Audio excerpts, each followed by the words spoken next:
Hello, everyone, and welcome to the Future Space. I'm your host, Daniel Fox. Our guest today is Joel Sercel. Joel is a space technology pioneer and founder of TransAstra. Joel, welcome to the Future Space. Thank you so much. I'm just delighted to be here. It's our it's our take two together because we had a time during the summer where I came over to your offices and then we sat down and we recorded an amazing conversation and we had an amazing bottle of wine, the Silver Oak, together. And then later on, I discovered that I had some camera issues. So here we are doing it again. Let's do it. Excellent. Joel, before we go on into your work and we start to go deep into space philosophy, could you share with us three words that capture the essence of space for you?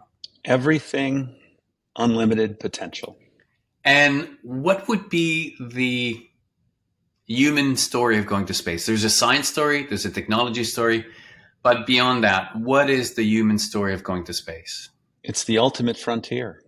It's the it's the adventure that will go on forever.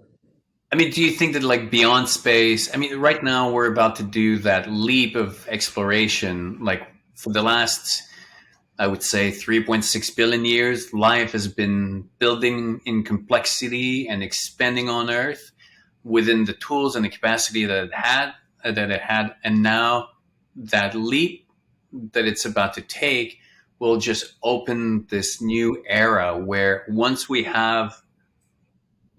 figure out the way to move around and to stay alive, then it's just we're gonna have billions of years of exploration expanding into the universe, correct?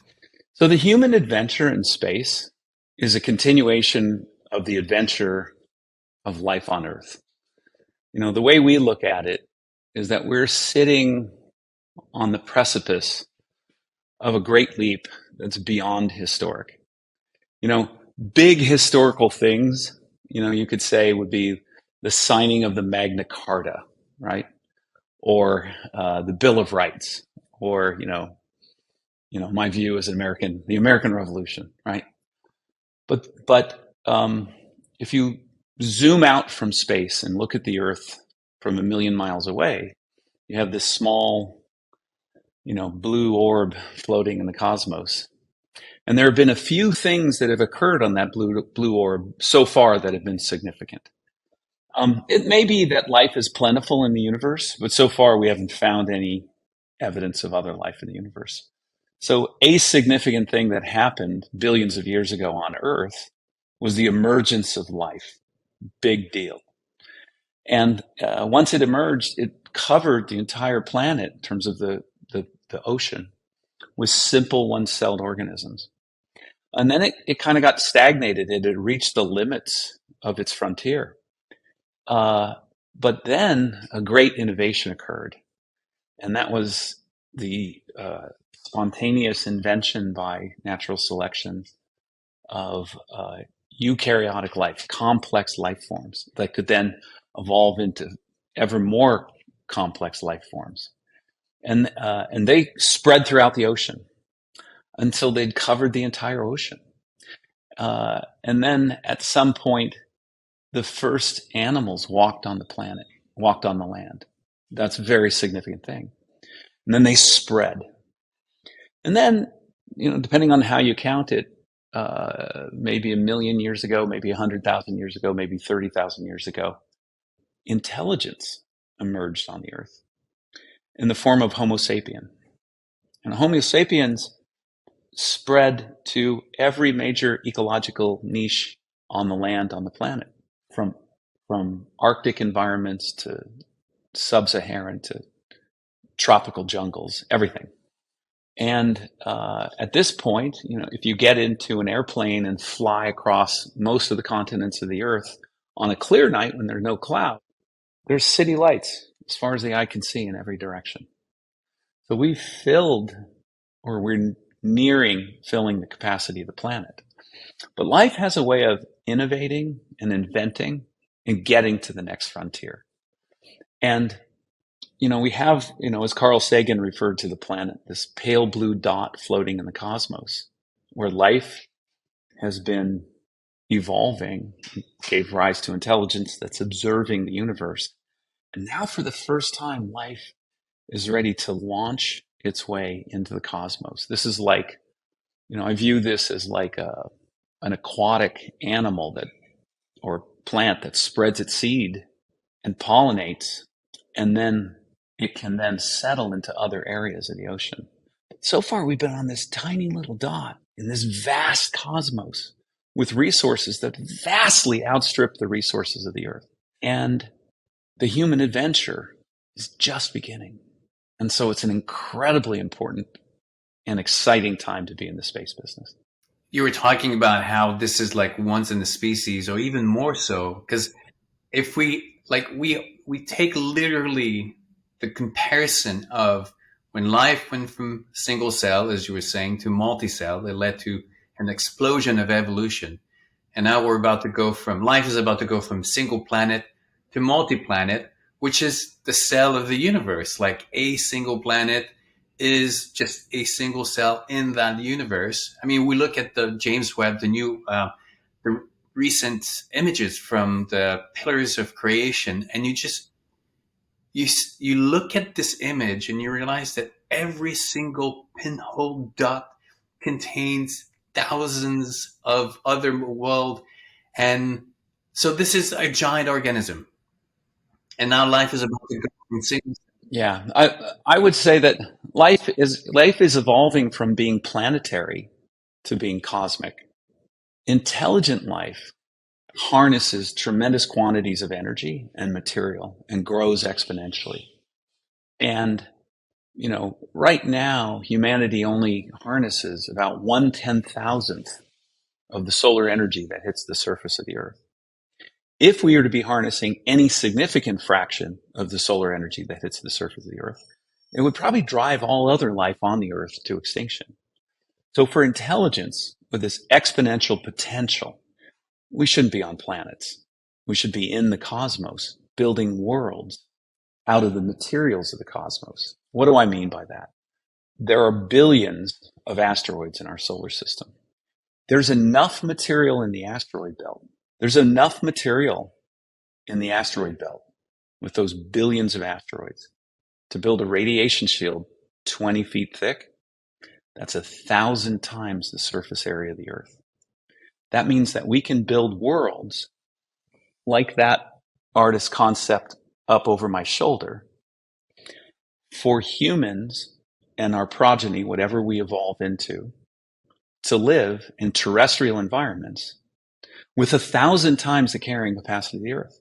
That's enough to support a population of 1 trillion people spread throughout the solar system.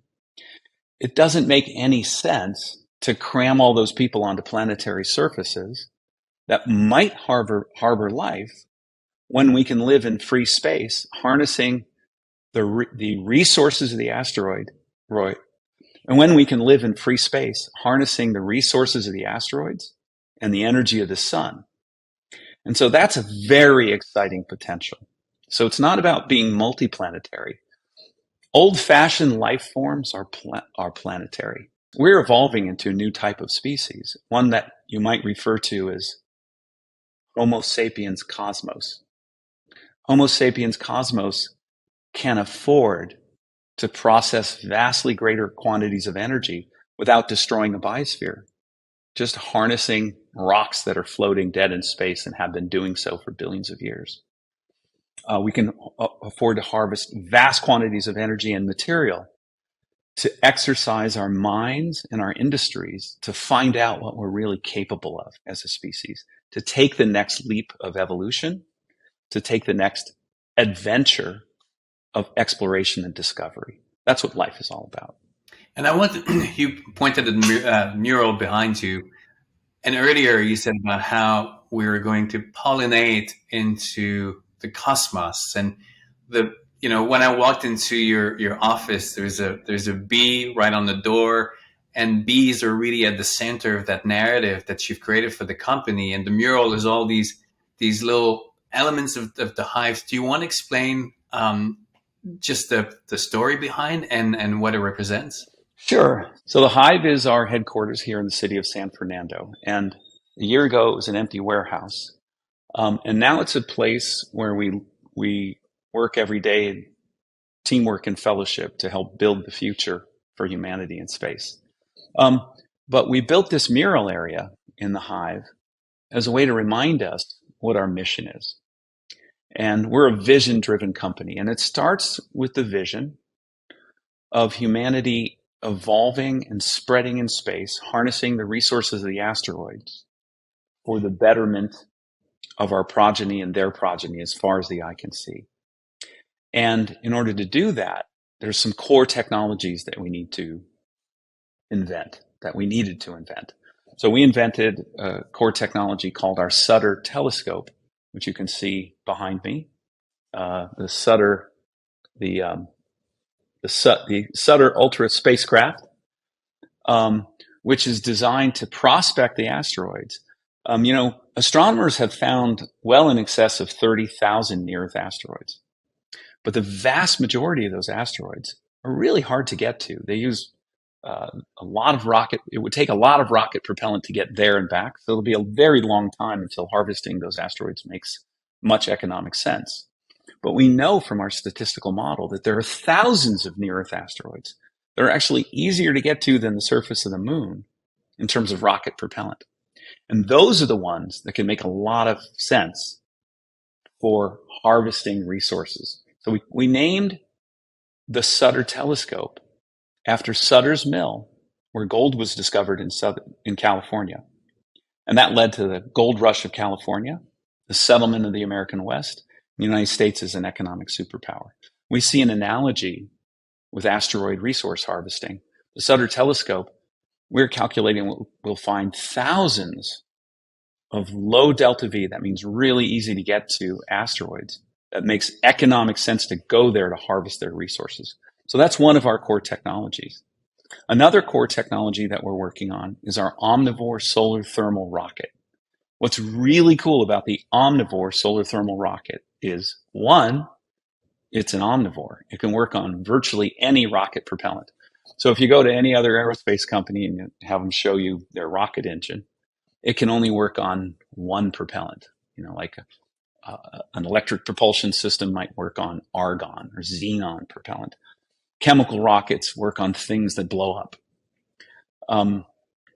Whereas the omnivore engine, wherever we go in space, we'll be able to harvest the propellant needed to power the omnivore and use that to refuel and move on. So we invented the omnivore engine to enable asteroid harvesting, because the asteroid mining vehicles that go to the asteroids can then live off, if you will, the land, live off the resources of space, harvest valuable resources, including the propellant they need to get to the next destination.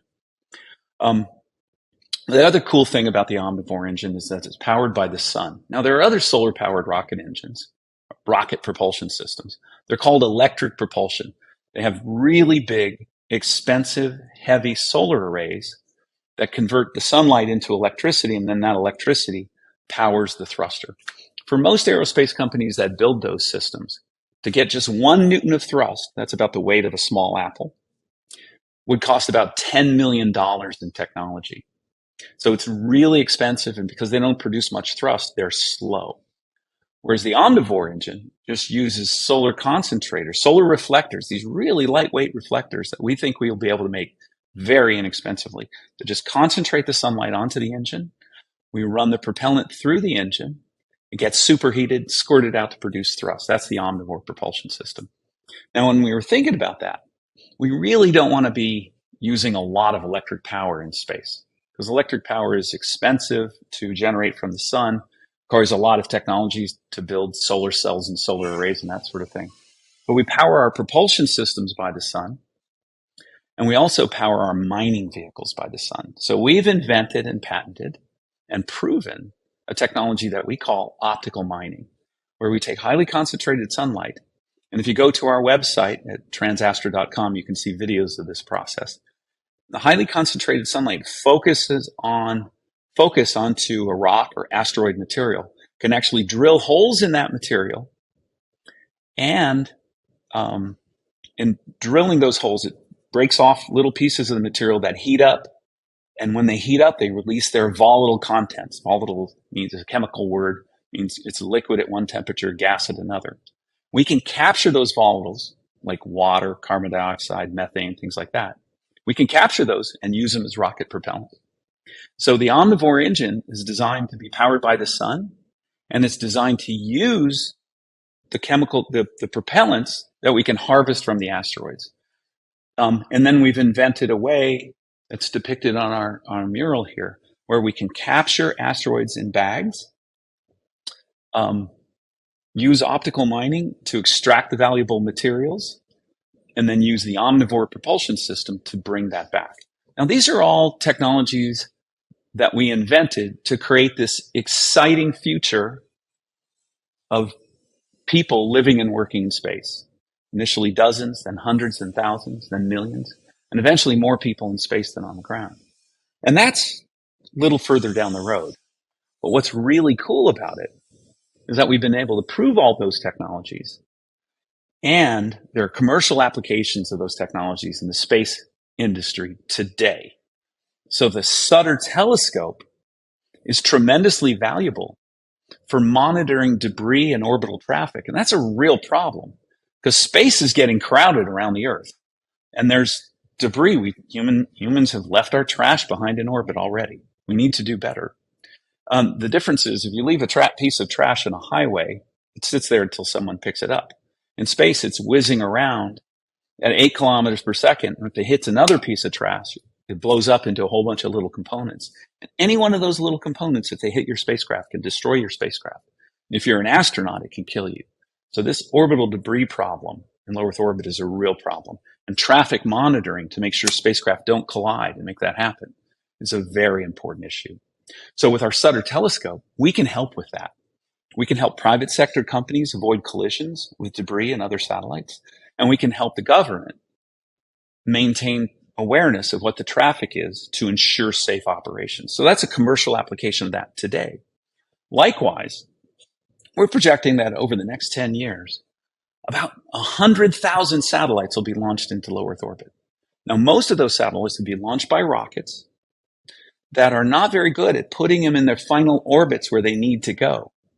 So we've invented a vehicle that we call the Worker Bee that incorporates our omnivore propulsion system that can very inexpensively carry satellites and other payloads between orbits in space, sort of the last mile problem for space. That's a commercial application today. Likewise, our asteroid capture technology, which we invented to enable a more distant future of asteroid mining, in order to clean up orbital debris today, that same capture bag technology can be used now. So we're working with industrial partners and government partners on how to implement those things today. So we're really excited, and we're having a ton of fun working very hard on all these technologies and bringing them into space. This is absolutely, I mean, did you always have that vision of the future, and finally technology kind of cut up and you found yourself in a fortunate place where the technology can answer your vision? Or your visions and like evolved as the technology kind of allows you to imagine more and further and reach for the impossible? Well, when I was a kid growing up in the Arizona desert back in the 1960s and 70s, you could go out into the desert at night and see the Milky Way galaxy and the planets. And with very little assistance to the unaided eye, you could see the moons of the giant planets and the rings of Saturn. And to me, as sort of a scientifically oriented kid, looking around the clear night sky of the desert, camping with my father, hearing him tell me about, that star out there could take 20 million years for the light from that star to hit your eyes. That planet, is only 40 light minutes from us, and the moon is only, on the order of a light second from us. And so I never really saw the separation between Earth and space. I sort of grew up with this idea that I live in space, but we're all trapped on this little dot. And it always seemed obvious to me that we have to go there. Maybe part of it was also because my father was a jet pilot. So he'd strap into his supersonic jet and fly off into the night sky. And so sometimes I would see the stars at night and the afterburner of his jet streaking across the sky. So it just, like, earth and sky were one to me from a very early age. So it never occurred to me that wasn't the ultimate destination of humanity. I remember reading Tsiolkovsky was a Russian school teacher, mathematician, around the turn of the century between the 19th and 20th century, who developed some of the basic mathematics of rocket propulsion and invented many of the basic concepts that we have in space exploration today. I remember when I read a quote from him that said, "The Earth is the cradle of mankind, but you can't live in your cradle forever." I remember reading that and I was going, well, of course, that's obvious. Why would you even bother saying that? And so then I realized, well, of course I'm going to work in the space business.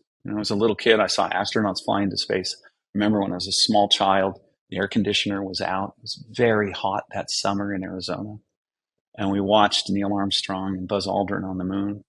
Later on, I got to meet both of them.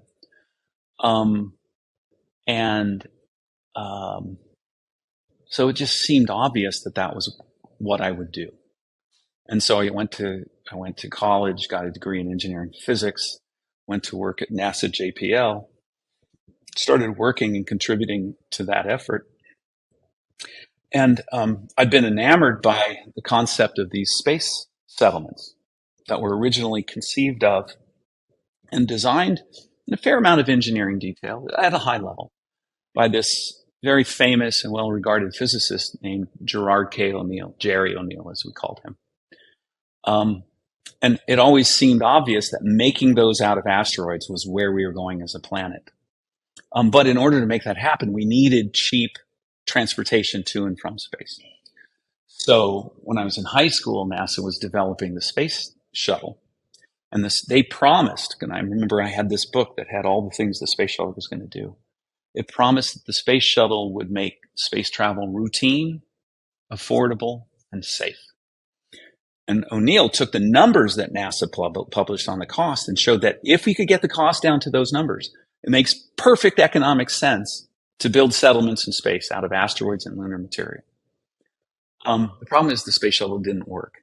It worked as an engineering contraption. By the way, hats off to all the amazing engineers and scientists that made at NASA and the aerospace contractors that made the space shuttle work, because it was such an ungainly architecture that you had to superbly engineer it just to keep it from falling out of the sky every time it went into space.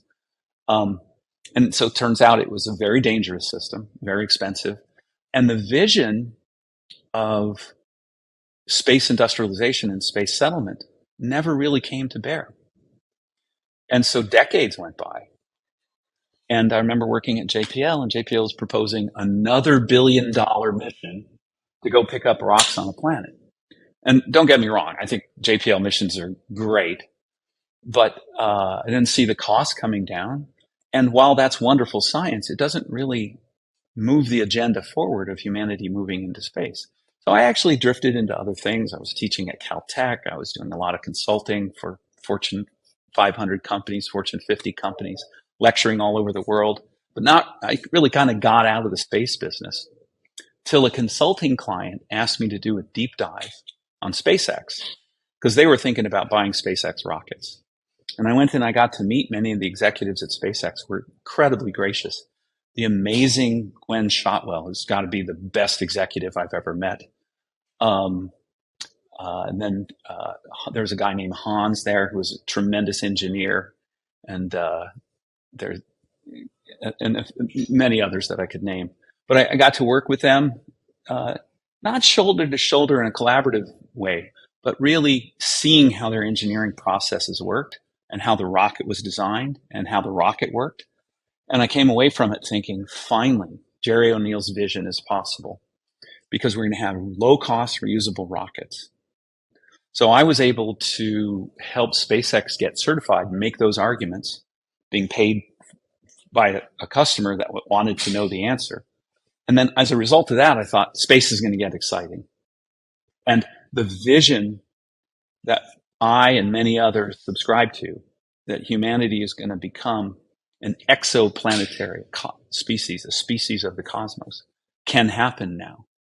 And so that's why I founded TransAstra, and we started working on all these technologies. I mean, it's amazing just the timing of it all these great minds. And then finally now you have the technology, and it kind of, that was the last piece of the puzzle. And now all this brain power is being kind of no limits, whether you're talking to some people that are looking at Mars, and they were telling me that the technology, the math and the technology right now exist to build a force field around Mars so that we can, not have the cosmic rays strip the oxygen of the planet. I mean, the technology exists. And the most, I think, privilege that we have or benefit from the technology that we've created is that we can test and experiment without a human cost attached to it. Because I was watching again First Man on the plane from DC, and you're reminded. A great movie. Oh, it's absolutely. It really captures the anxiety and the complexity of the moment, all the silence and the character and what it needed to be. But it's like today we have helicopters on Mars. We have rovers that have been collecting data. We have all these different machines in space that are satellites that are gathering data on Earth and space, the telescope, all that, so that by the time we do make a leap, a step, and we find ourselves in those places, it won't be like blind and not knowing, and you won't have that element, that risk of putting the humans there to find out if it works or if it doesn't work, and in the process losing lives. Yeah, I agree. And I think it's something that we forget, right? Yeah, robotic exploration is a very important thing in space. It's much more cost effective than human exploration with today's technology. Really, the technology they're using for robotic exploration is 20th century technology with modern IT systems. They're not really using modern aerospace approaches that can really get the cost down, but that will come also. I would love to see an exploration of the planet Mars with thousands of rovers roving all over the planet, going into caves, digging down to depths, really finding out, the real question is there life on Mars? Was there life on Mars? What happened to Mars? Those are really important scientific questions to ask. And so, yeah, it makes a lot of sense.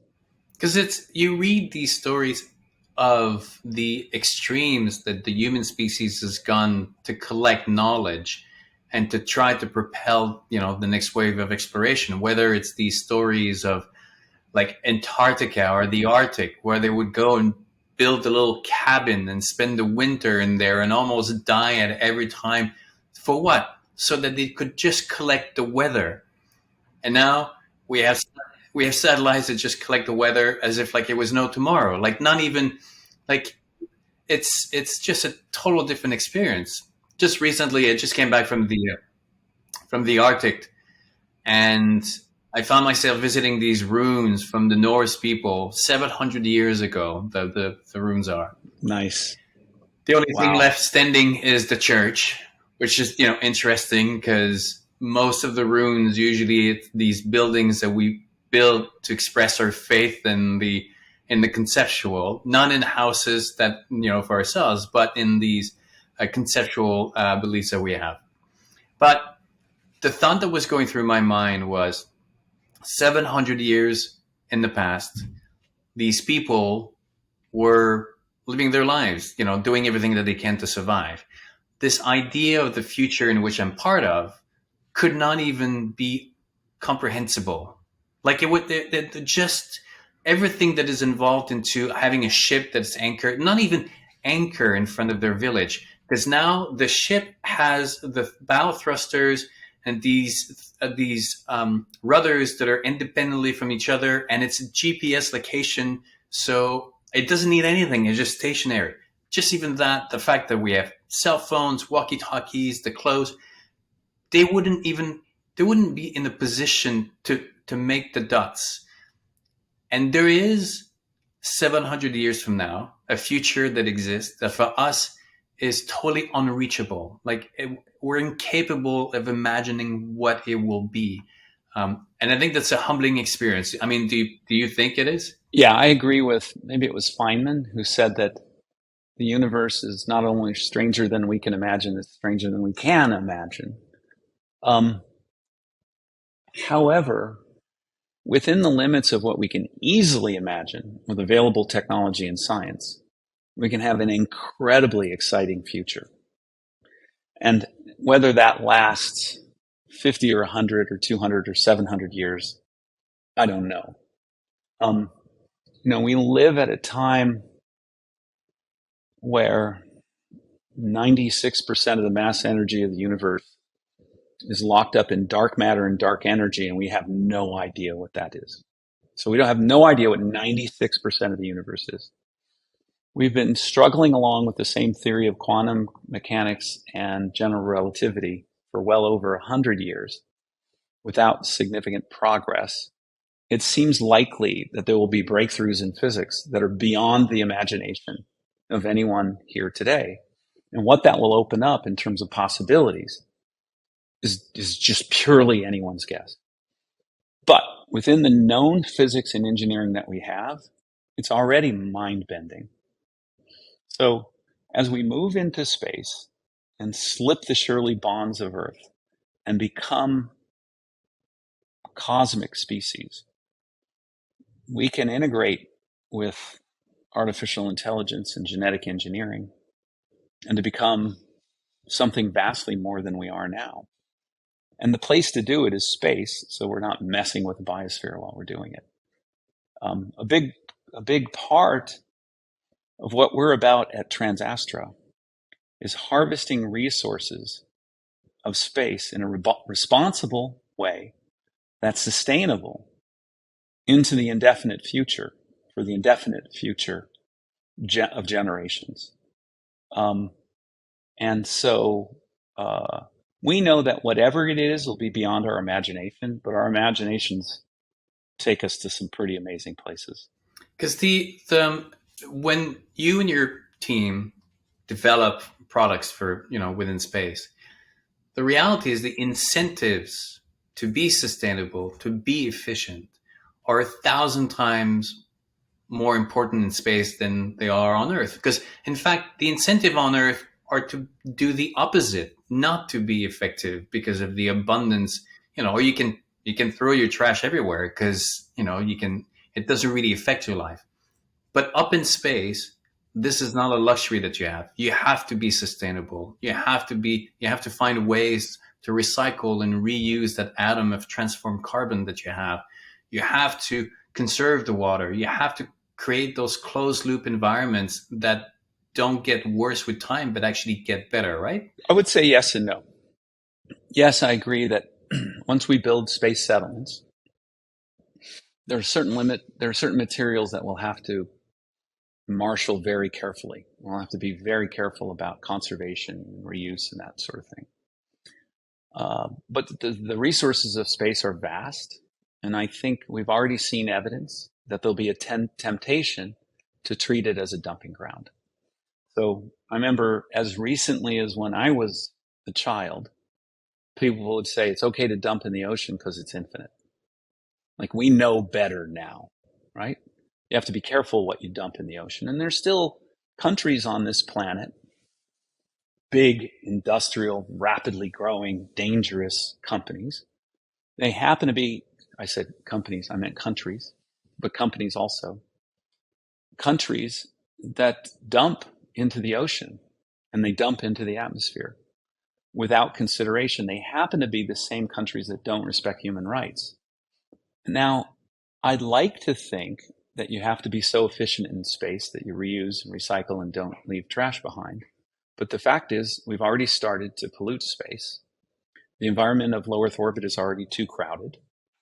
And So now is the time to start thinking about these issues and putting in place the standards and approaches that ensure that we're responsible in our use of the space resource. I had a discussion or a debate through the National Space Society with a space visionary and a wonderful, brilliant engineer by the name of Bob Zubrin, who has written a dozen or so books on why we should go to Mars and that sort of thing. And I was arguing that we need a balanced approach to space development and settlement, because the incentive will not be to preserve the environment for future generations. And his attitude, you can see the video online if you look it up, is that's foolish. Let's say there's primitive microbes on Mars. Why do we want to protect them? That's unimportant. We need to be human first. Where he and I agree is in putting humans first. Where we disagree is what that means. So for me, if there's a biosphere on Mars, even a primitive one, that's incredibly important scientifically and philosophically. And we don't want to repeat the mistakes of our ancestors, that when they would go to a new world, net would be a positive for humanity. But in the process, they did a lot of wrong. Species were wiped out by inadvertently introducing non-native predators. Civilizations were destroyed. There won't be civilizations up there to destroy. But for me, the reason we need to preserve and protect the space environment is not out of some abstract principle of putting the environment before humans. It's about putting humans high on the list and respecting our progeny, so that 100 or 1,000 years from now, our children, their children, their children will have the same opportunities that we have with the same wonderful resources of the solar system. So just like Native Americans, when they would hunt buffalo, would use the whole buffalo. At first, when we're harvesting asteroids, we won't have the technology and resources to use every bit of it. And we'll probably have to waste a fair amount of it. But as our technology gets better, and we start moving into space and settling in space, every resource in an asteroid that we harvest is going to be precious, either as radiation shielding or as building material or for atmosphere or for chemical constituents to put into food. So to me, it's all about balance. We have some people in the space community who are saying private enterprise should not be allowed in space, should be heavily regulated by governments. Well, if that happens, we will not settle space, because it's only private enterprise that has the efficiency and the bold risk-taking attitude to make things happen. There are others who say there should be no regulation because it's an unlimited frontier. And I think what we're arguing is that it should be somewhere in between. Yeah, I totally agree. And when you're talking about how currently the technology that we have and going mining asteroid, there will be a lot of waste, and then at one point we'll figure out better technology. And it, reminded me of when I was on the ship recently, learning about whalers going for whale oil, and for decades and a really, really long time, the only thing that they went after was the whale itself. They would discard the bones, and much until later did they realize that there was as much oil in the bones, and then that totally changed. And then actually that allowed the industry to continue. But until then, they were wasting all, and not because they wanted to, just because they didn't know until they knew. They didn't know any better. Joel, I want to be makes perfect sense. I want to be mindful of your time, and for someone who has had an amazing career of pushing the boundaries and being able to create a team around yourself that can move with you and participate in that, what would be your words of wisdom? What are Joel's words of wisdom? I wouldn't claim to be a font of wisdom, but words of wisdom to who? Well, I mean, you obviously have been able to inspire and bring a team together, and then you're the leader of that team, and somehow you must have these principles or these vision.